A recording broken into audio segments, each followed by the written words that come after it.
How's it going, everybody? InfectedXenon here, coming at you guys with another card discussion. So today we'll be talking about number 18, Heraldic Progenitor, plain coat. His coat's pretty plain if you ask me. So it's a new number monster, of course, with Heraldics coming out in Legacy of the Valiant, and it's Psychic, so that's awesome as always. And it's a generic though. That's pretty interesting about that. Alright, so its effect reads, during either player's turn, if there are two or more monsters on the field with the same name, you can attach one XP monster from this card to choose one monster of one of those monsters that have the same name and destroy all other monsters on the field with the same name. While this card is face up on the field, your opponent cannot summon another monster with the same name as the target. If this card is sent to the graveyard, you can send two Heraldic Beast monsters from your deck to the graveyard. That last effect's so fucking dope. It's like a double foolish, so you send Unicorn, you send Leo. Leo gets its effect. You add a Heraldic from your deck to your hand. Unicorn is there, banish, and special summon this card out for free. And I just realized that its effect is so dope. Okay, so you get Genome Heritage, right? And Genome Heritage, you know what that card does. That card is there. He will grant you a wish, and that wish is that he can copy an opponent's monster effect, and it gets the same name for that turn, or it's treated as the same name. So your opponent has Mecha Phantom Beast Draco Sack. You go Heritage, and Heritage will it will copy it, then you can attach, get 2 tokens, whatever. You do what the fuck you want to do with the card effect. Then you go number 18, Heraldic. You have target Heritage, and then it destroys all other copies, and since its effect is negated, Mecha Phantom Beast will die. You can swing over tokens, blam blam, do your shenanigans. That was so fucking bad. Like, this card's fucking good because yeah, because of that combo, but the combo is kind of weirdly oriented, but it's not hard to pull off if you think about it. You go normal summon Heraldry Reborn, bring back a monster, go for this card, then advanced Heraldry Art, overlay for Genome Heritage, and there you go. Very, very simple. It just costs 3 cards to make 2 powerful Exceeds. You're gonna wipe your opponents out of the field, and you're gonna get Draco Sack and stuff like that. And yeah, I mean, it's just a really good card, but I don't think it'll be run in anything that's not Heraldic Beasts, plain and simple. I don't think it's going to be run as a generic, even though it is generic and you technically could run it. There's just not enough decks that have the same name and would be able to utilize this card's effect to the full of its potential, unless you're playing a mirror match, in which case then it's very good. But I don't think level 4/rank 4 decks will ever be top meta. At least not for a while. I mean, I guess you could argue Constellars are, but they're more rank 5, also known as Pleiades, but you guys know how I feel about that.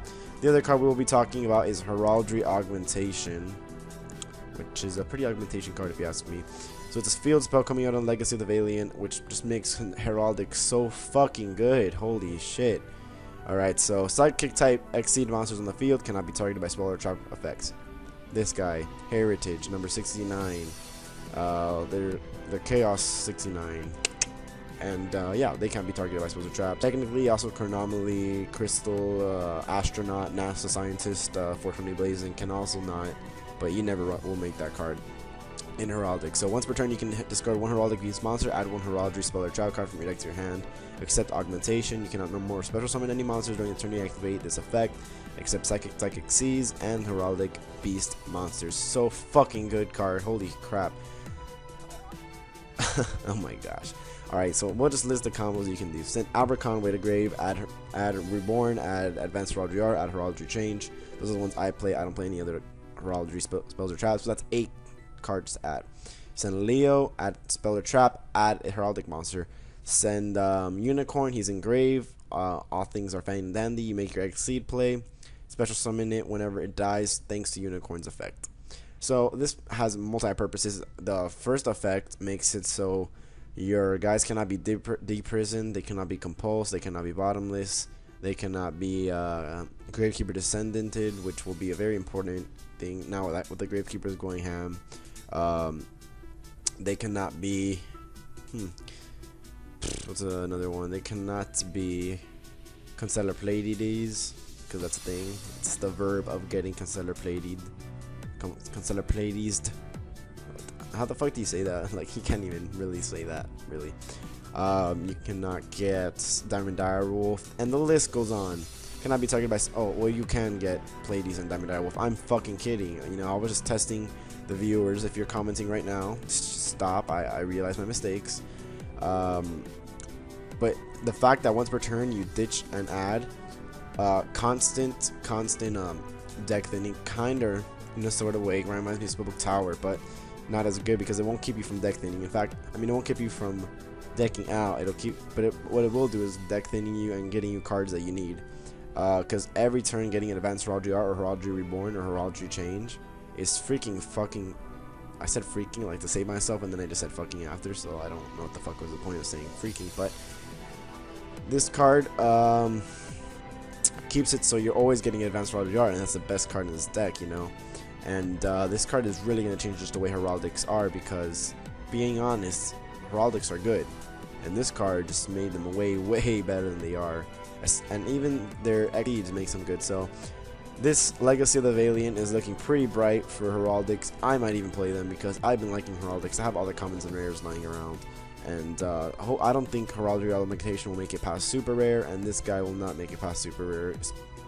He's ultra in Japan, and this is common in Japan. But yeah, I don't think it's gonna be too, you know, high rarity, especially because it's Heraldics, and they're like there's Noble Knights, there's Spellbooks, and then there's Heraldics. Those are the 3 archetypes that Konami is decorating. 2 have been decorated already. This one has yet to be decorated, and I see potential in this deck. I see that this deck will freaking become hopefully meta one day. And yeah, just what do you guys think about these 2 cards coming out of Legacy of the Valiant? I honestly think they're like 8 or 10 out of 10, but that's because I like Heraldics. If you don't care about Heraldics, then it probably doesn't affect you. So yeah, let me know what you guys think. Please give a thumbs up. It makes me want to make more videos, and subscribe if you haven't already for more Pokemon and Yu-Gi-Oh videos. InfectedXenon out. Have a good one, guys.